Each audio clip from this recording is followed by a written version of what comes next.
Diane ordered me out, right in the middle of the holiday spread. It wasn't an argument or a quiet pull aside. It was a cold, surgical directive delivered across the polished mahogany table, cutting through the saccharine sound of clinking silver and the forced cadence of their manufactured cheer. I was reaching for the butter dish, the simple domestic gesture of someone belonging, when my mother, Diane, skewered me with her stare and stated, "Stop leaning on this family. You've used us enough. Go." The heavy air in the dining room solidified instantly.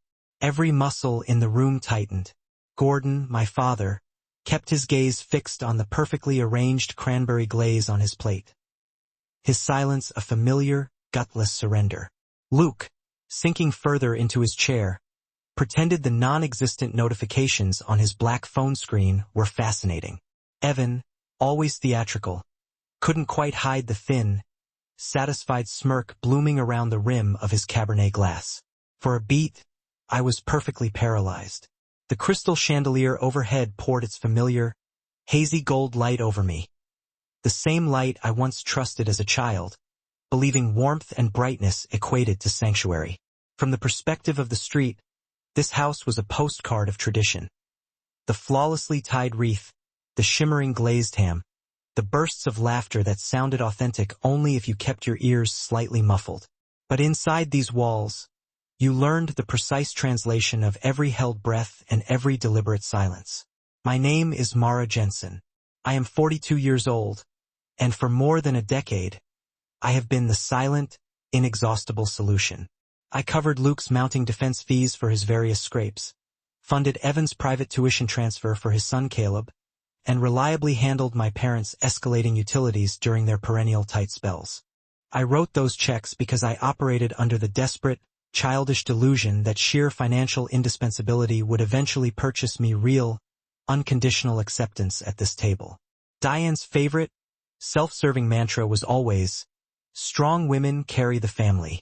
What she failed to mention, or perhaps actively chose, was that she taught her sons nothing about lifting. She only instructed them on how to systematically transfer their burdens onto my shoulders. When she tossed that accusation, that I was leaning on them, it wasn't a sudden break. Instead, it was an audible, satisfying sound. A mechanism clicking irrevocably into place. The clarity arrived, absolute and painfully purified. I stood slowly, picked up my heavy wool coat, draped it meticulously over my forearm, and met her triumphant, narrow gaze. "I'm going home," I stated, the words sounding foreign and firm. No one moved to defend me. No one spoke a farewell. No one followed me to the door. When I stepped onto the porch, the sharp, crystalline afternoon cold struck me like an ablution. A sudden, cleansing torrent. I drove the 70 miles back to the city, gripping the wheel of my car, refusing to glance into the rearview mirror. I was terrified of seeing any reflection of myself, convinced I would catch a glimpse of the weak, begging expression I had worn for years. My hands were perfectly steady on the steering wheel, steadier now than they had been during any holiday drive preceding this one. Back inside the silent, compact efficiency of my own apartment, I closed the door on the world, set my laptop on the kitchen table, and opened it. Here, the quiet wasn't a punishment. It felt like a powerful, guiding instruction. I pulled up my financial ledger. The lines of data spread across the screen. My parents' exorbitant electric and water bills, Luke's perpetually temporary installment plan to satisfy the state, Evan's automatically scheduled monthly private school tuition transfer. The final sum totals no longer registered as gestures of love or even loyalty. They looked, instead, precisely like leverage.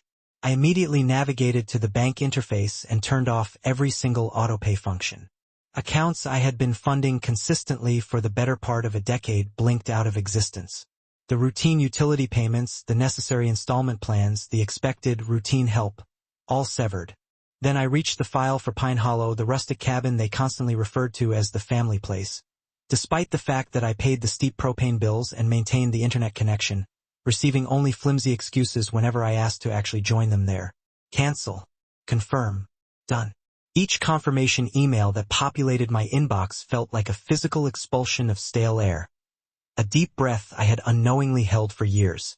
In an old, archived folder, I located the original cabin transfer paperwork Diane had insisted I manage years ago. Crucially, my attorney, who knew the family dynamics better than I admitted, had strongly advised adding a reversion clause. I had signed it simply to preserve the temporary peace. Now, that clause sat on the digital page, devastatingly simple and blunt. If they contested the ownership agreement in any way, legal title automatically reverted to me. 3 days later, Evan's name flashed on my caller ID. I answered, already knowing the tone. "What in God's name did you do?" he snapped, the connection crackling with his forced rage. "The cabin is below freezing. Caleb's entire ski weekend is completely ruined."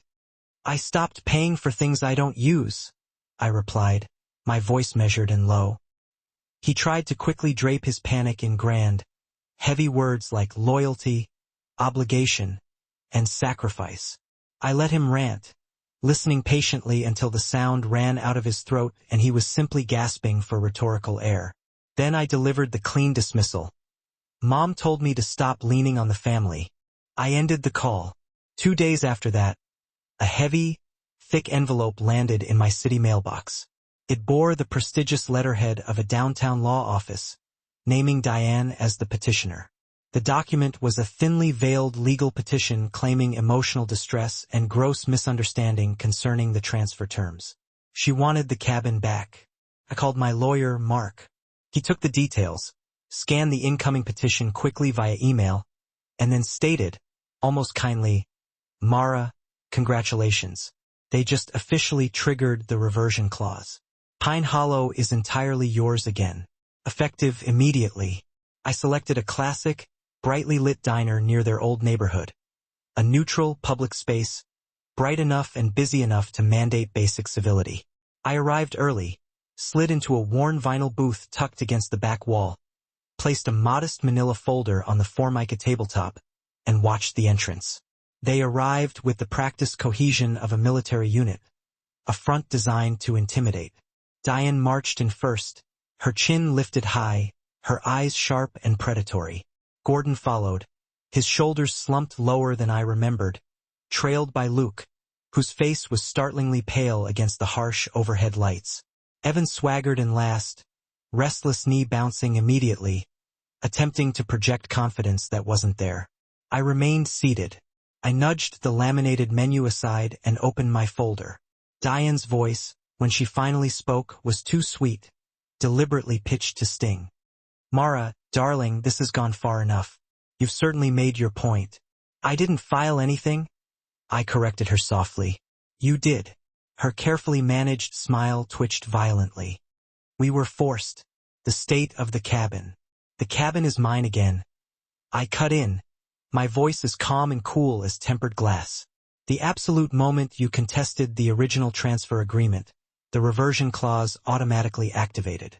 You triggered it yourself." Gordon's tired, watery eyes finally lifted from the table, fixed on me in stunned confusion. Luke swallowed audibly.